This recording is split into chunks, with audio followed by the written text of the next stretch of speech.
it's recording now. Now it is recording. Yeah. You can also put your hand up if you have any question. We can unmute you.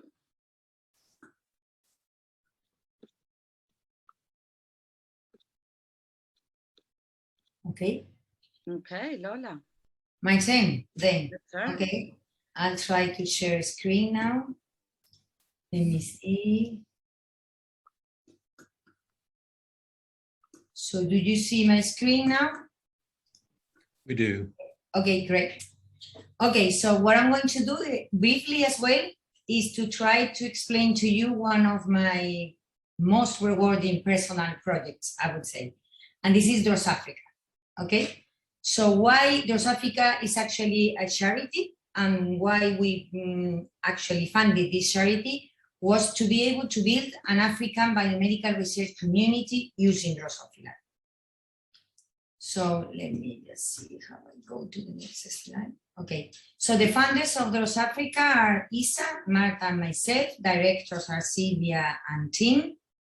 And then Lindsay is in charge of, Lindsay is in charge of the website. And then, as Isa mentioned, we have lots of collaborators, and without them, this work would have not been possible. Among them is Sofia, David, Samuel, Fabian, Nahuel, Akaimo, Ross, Rita, Luca, Rama, and many others that I don't have the time to talk about. Thank you all for your support. And you all know that, let me see, okay, here. So you all know that higher education is essential for development, and actually higher education coming either for private or public institutions leads to economic growth, okay, and a reduction in poverty. This in turn will lead to an increase in spending, which then lead to more higher education. And the many times that you do, or the bigger this circle grows, the better will be for the country. It will be a much sustained income growth for that country.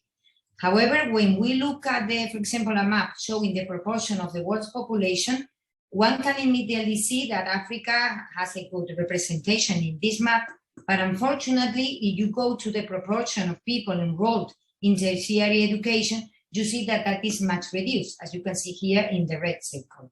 So we wanted to help to change this a little bit, and this is why this is one of the goals of DrosAfrica, is to help the Africa scientific community to thrive by implementing Drosophila as an affordable but powerful model system to run impactful biomedical projects. Okay, so the idea for us was then to bring Drosophila to Africa, and actually is to bring it back, because Drosophila comes actually from the African continent. And how did we think, how we could start to do that? What was the plan? So the plan that we thought it will work was actually to set up or to organize a series of Drosophila workshop in Africa, okay? The first one was actually, took place in Uganda, and this was actually in the Kampala International University, and this was thanks to Lucia, which is here in the red circle, because Lucia met Sadiq, that was at that time the vice-chancellor of this university, in a course in New York on the use of model organisms for biomedical research. And among those organisms, Drosophila was taught about. So then Sadiq asked Lucia whether she will want to help him to set up a it was more neurogenesis course using Drosophila in Kampala University.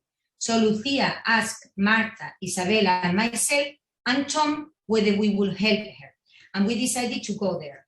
So when we arrived, we just found this empty lab, okay, but lots of people that were very helpful and extremely enthusiastic.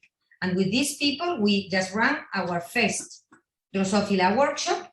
And then we realized that it was an excellent way in which to try to teach the use of Drosophila in Africa. And then from this moment, we decided to organize workshops in other areas, in other African continents. So what do we do in the workshops? The workshops are, in fact, 2 weeks of constant interactions between the faculty and the participants. We do lots of practical work, and then we stay in the same place so that we can talk all the time, the whole day along. And even in the evening, we stay there with beers and talk about Drosophila, about the projects of the participants, about many things. So it's really, really very interactive.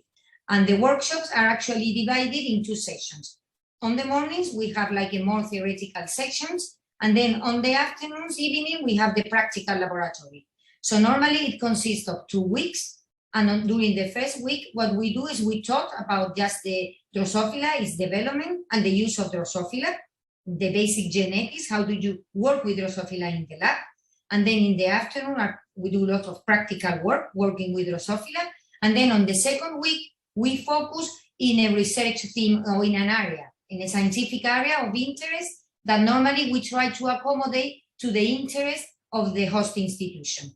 Okay, in some cases is host pathogen interactions, in another cases is cancer development or human diseases or whatever.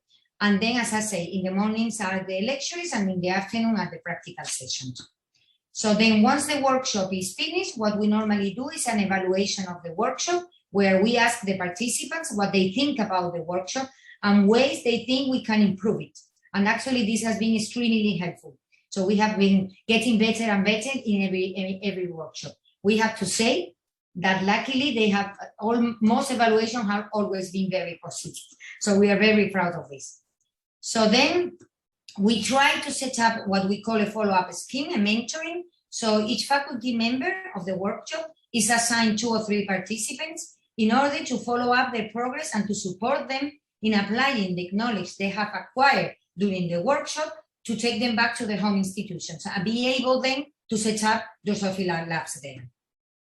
Okay, so actually back in July 2017, we also, the African Society of Drosophilists was created. And this was in a zoo in Nigeria. And then lots of countries just joined at that moment, like Uganda, Kenya, Egypt, Rwanda, Ghana, and Nigeria. And then Tunisia came later on. And there is actually an executive board if you want to write to them because you think your country might be interested in participating or joining us. There is also a regional country representative so that we know what are the needs, the specific needs of each country. And then we normally act just as an internal advisory board. So why do we want to create the African Society of Drosophilists? Because our idea is to foster collaborations among the African countries because we soon realized that although African countries, if you look at a plot of Africa publication collaboration profiles, you will see that the African countries in general are quite good at collaborating with countries outside of Africa.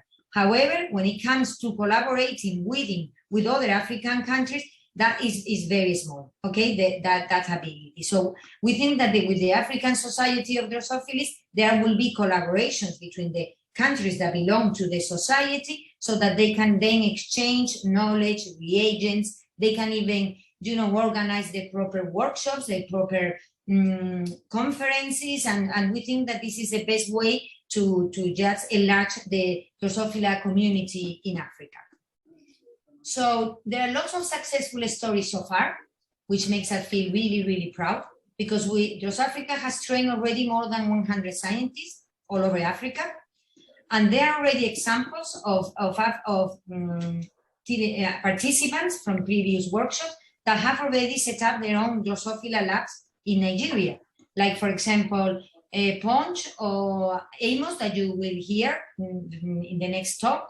Also in Egypt, Wessam has now a lab working with Drosophila, and this is Wessam's lab. Then also there is a lab in Uganda, another one in Rwanda with Ahmed, and in Tunisia, Hajet is now pushing really strong and convincing the people that the Drosophila lab should exist in Tunisia. And actually, we just recently heard from her that the new Drosophila research unit has been approved. So we are really happy that this is now starting to go.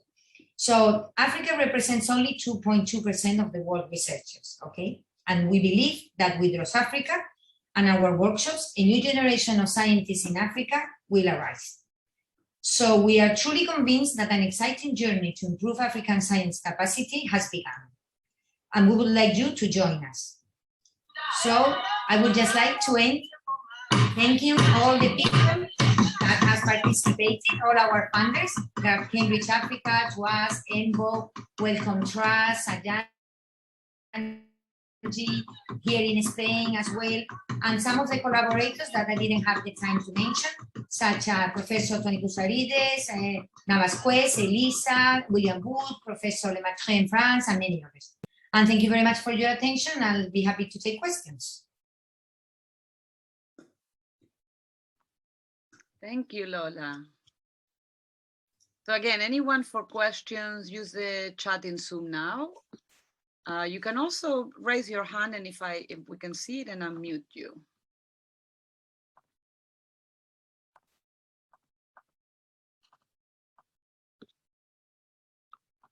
Let me see.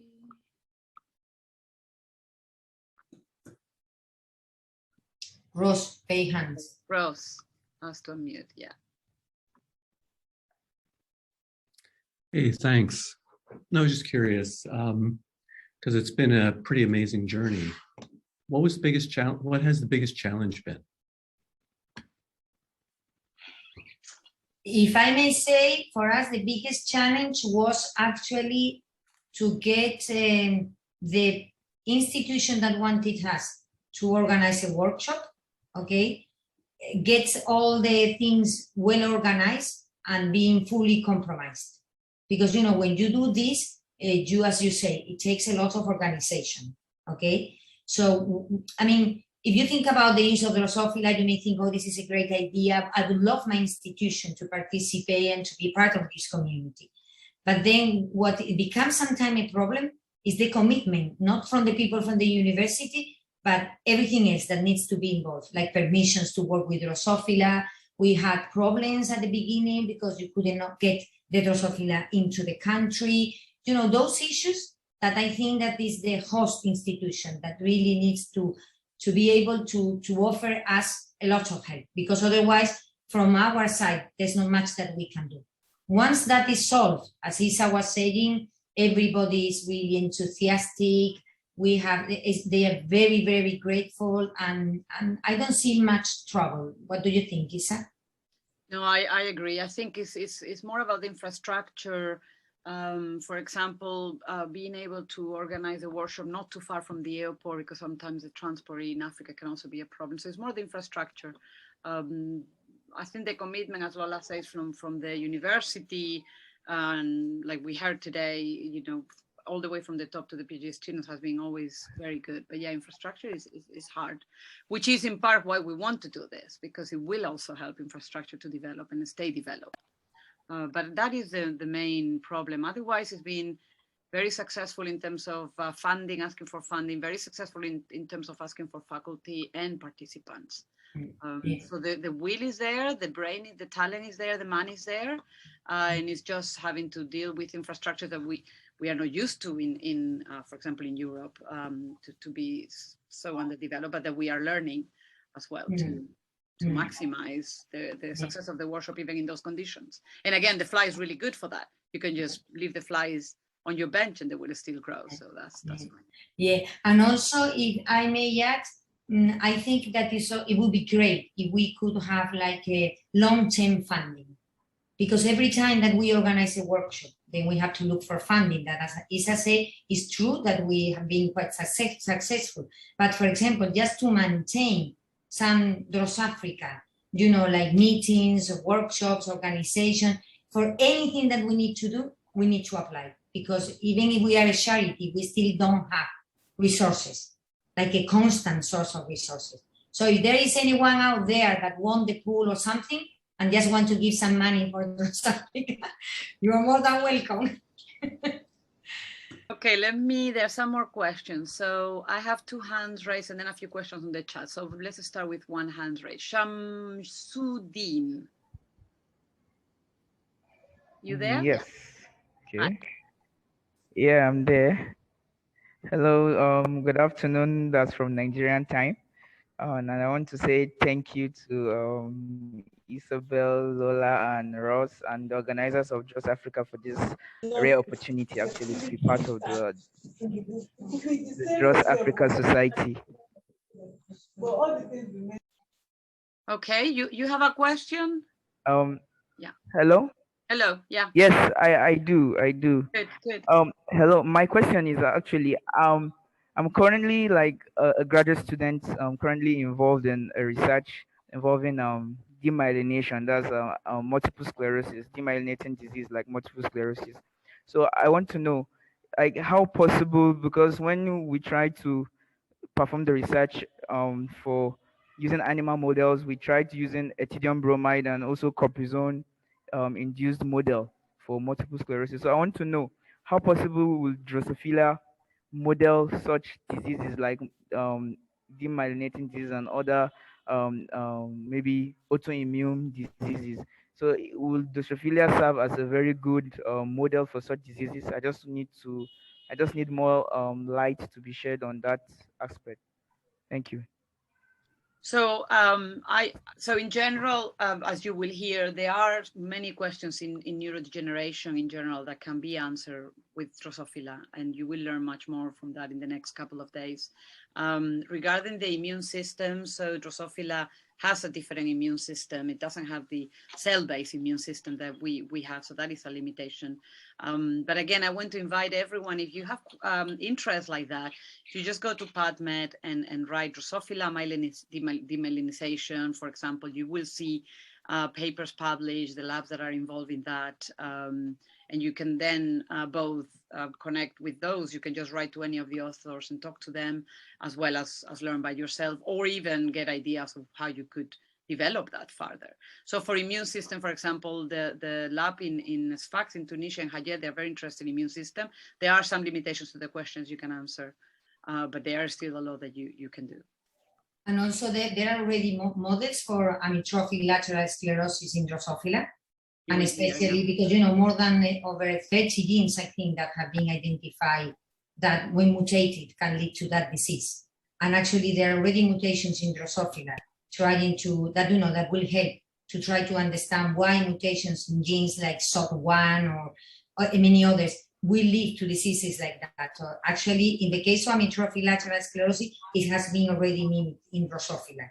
And there we have a talk on that on ALS as well. Exactly. Great.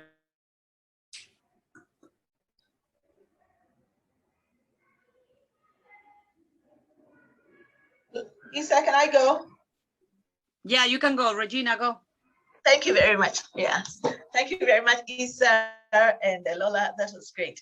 And I just wanted to find out, we have Drosophila also in Ghana. And will that work? Will the species we have in Ghana work? I don't know. Well, I'm not into entomology, so I don't know which species we have and so on. But can we use the species in Ghana, or is there any special species that has to be used for the research? Can anybody use any species in their countries? So most of the work is being done with Drosophila melanogaster, but of course there are many other Drosophila species now that they are being used for some of the questions, and also for evolution questions and species-related questions. And I think, I don't know that much about it, but there are several of them that can be grown in the lab as well. I think you would lose the possibility of sharing, what I said before, all the tools and reagents that have been created over using melanogaster for so many years. But yeah, some of the questions definitely can be studied in other Drosophila. Yeah. So my understanding is that a lot more work has been done with melanogaster. Yeah. And so it's easier just dovetailing in there and making use of what's currently available. Yeah, unless that you then have a specific question that you want then to explore in any other species. Not exactly, because I was just wondering if one doesn't have that, the species, then what you do. But I think I get where you're coming from, because if you have the support, then you have all that, then you might as well just use it. Yeah, Thank exactly. you. Exactly. Thank you. Yeah. Thank you.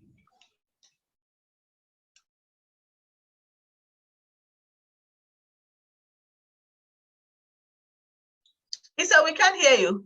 We can't hear you. Sorry, I clicked by mistake. So I'm going to read some of the chat. So someone wanted to know where in Nigeria is the Drosophila research unit. So you'll hear this next in 3 minutes. So hold that. Then there's more comments. Any questions? Okay, but Drosophila. Christos has a question and Dr. Selinjo as well. Okay, yes. Christos. Christos, you want to go ahead? Let me unmute you. Hello again. How are you? Just one more congratulate for this fantastic initiative that you have done, and you have spent a lot of time, and still you're doing really good job.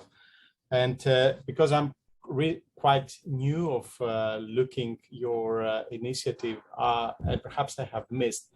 Do you think that DrosAfrica can promote, in particular, funding organizations type of fellowships for people that working in Africa and are interested in visiting host labs to receive training or execute a specific piece of work? I think that's gonna be great. Mm-hmm. Yes, actually, Monserrat, that she's going to give a talk. She was one of the participants in our workshops, and then she got a grant to go to Italy, and she did her PhD there. And actually, we are now with Hajet trying to apply for one of these big funds, European ones. So that's something that is going on. Like, you know, there's lots of help, and then normally it's between different countries. So Samuel from France, Isa from UK, us from here, and Hajet from Tunisia. We are now trying to apply for quite a big amount of money, funding, to be able to set up this Drosophila Research Institute, let's say, or research lab. So we are actually in that track, because that, I think, is the way to go. Yes. Great. Yeah, that's true. Okay, I have someone writing that they have established a Dros lab in Sokoto, Nigeria. Imam, would you like to tell us about that a little bit? Let me see if I can find you.